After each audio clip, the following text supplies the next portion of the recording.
Oh yo, DRGX is back and welcome to another Elden Ring video. Today I'm here with a build that is so powerful that we get nearly unkillable and we still have a great amount of damage. I'm talking here about my new blood tank build. And in the gameplay you can already see the build in action and it's so powerful. We can use it in PvE and in PvP. You can also optimize this build for the different bosses and it's perfect for multiplayer because when you play together with a friend you can tank the bosses for them. I mean, with this build it's even possible to tank the attacks of the hardest bosses in the game without taking big damage.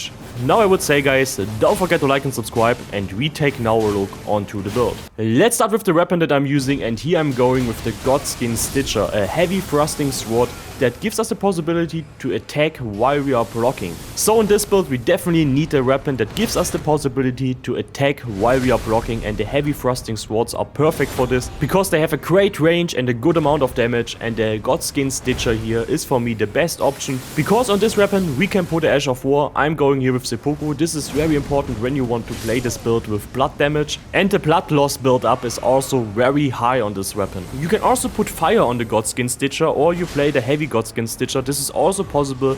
The scaling with strength is very good in this build because we need a lot of points into strength for the shield that we are using. And at this point I would say we take now a look onto the shield that I'm using here in this build. I'm going here with the fingerprint stone shield. And this huge stone is a monster. We need 48 strength to equip this shield. We have a scaling, a very good scaling with strength. And yes guys, we can deal great damage with the shield.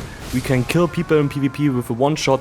It's insane. The Ash of War that I have equipped here is the shield crash because we have a madness effect on this shield, and in combination together with the shield crash skill that hits a couple of times, you can easily stack up the madness effect. And this also works when you put blood or cold on this shield. With cold you have the extra frostbite, and with blood you have the extra blood loss build up. The reason why I'm not using this anymore is because the damage is already high enough without the extra blood loss build up, and I like to have the 100% physical damage negation because when you change the shield to ice, fire, blood, whatever, you change also the damage negation. But this can be very helpful. For example, when you are fighting a magic boss that deals only magic damage, then you can change your shield, for example, to magic, and then you have a great amount, I think around 95% damage negation to magic attacks.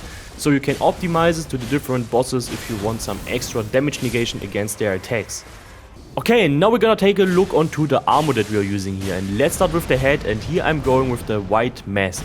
It's basically the same like the Talisman, Lord of Blood's Exaltation, but in a weaker version. So that means we get a damage buff when there is a blood loss nearby. We can trigger it, for example, with seppuku on ourselves, or when we attack an enemy with a blood-based weapon, then we can also trigger the blood effect on them, and then we get the damage increase. So this is the reason why I'm going here with the white mask for the damage increase.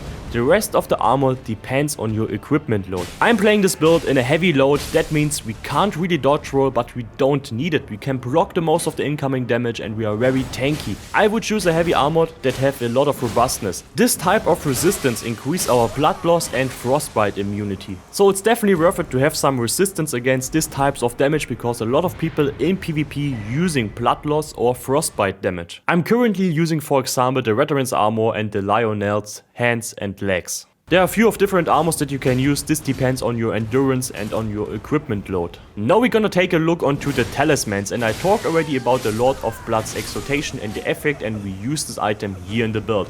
The next talisman that we are using is the Great Shield Talisman. This item boosts our guarding ability. That means we are not wasting so much stamina while we are blocking attacks. The Great Shield Talisman is definitely a must-have for a tank build. The next talisman that I'm using is the Erdtree's Favor. It raises our maximum HP, stamina and equipment load. All of the 3 points are very important in this build, so it's definitely a good item, a good talisman that we can use here. And the last talisman that I'm using is the Radagon Source Seal. It increases all the attributes that we need in this build: Rigor, Endurance, Strength, and we need also few points into Dex.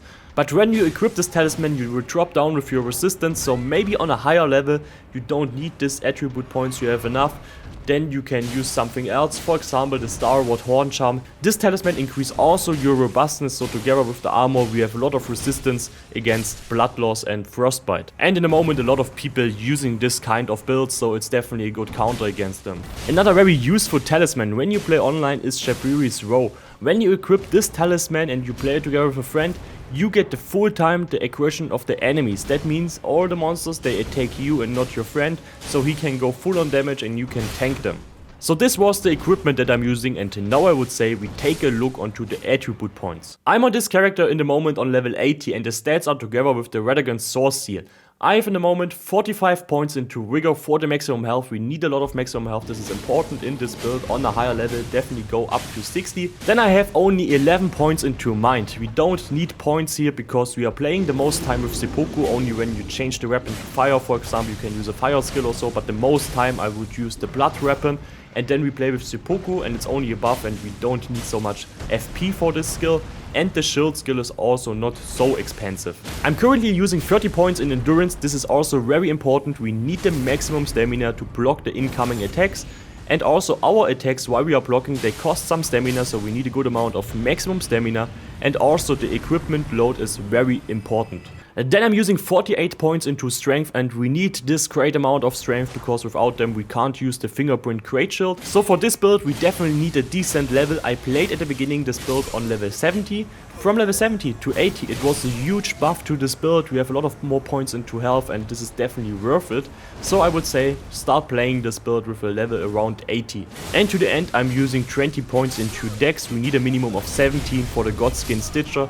I took the Samurai class, that's why I have with the Radagon's Source here 20 points already, because we start with 15 points here. Normally we can spend 3 more points into Rigor, for example, into Endurance or into Strength for more damage. So these are the attribute points that I'm using, and to the end of this video I also want to show you my mixed Physick, and here I'm going with health and stamina recovery. The health recovery is very good in this build because when we block magic attacks, for example, we still get a low amount of damage through the shield. And with this health recovery we have something to heal up against this low amount of damage. And the stamina recovery is for sure also very important. Sometimes we have to go out of our block when we are very low on stamina, then we go out a second out of our block and we can already regen a good amount of stamina, and then we can start blocking a couple of attacks again. Okay guys, if you still have questions, feel free to ask me in the comments below. I can tell you guys, this build is a bit special, but it's a lot of fun to play, especially because normally you fight these enemies, they deal a lot of damage, you're dying so fast, and with this build you can just block all the attacks, you get no damage. This is such a cool feeling. So guys, give it a try and we see us in the next video. Don't forget to like and subscribe, and bye bye.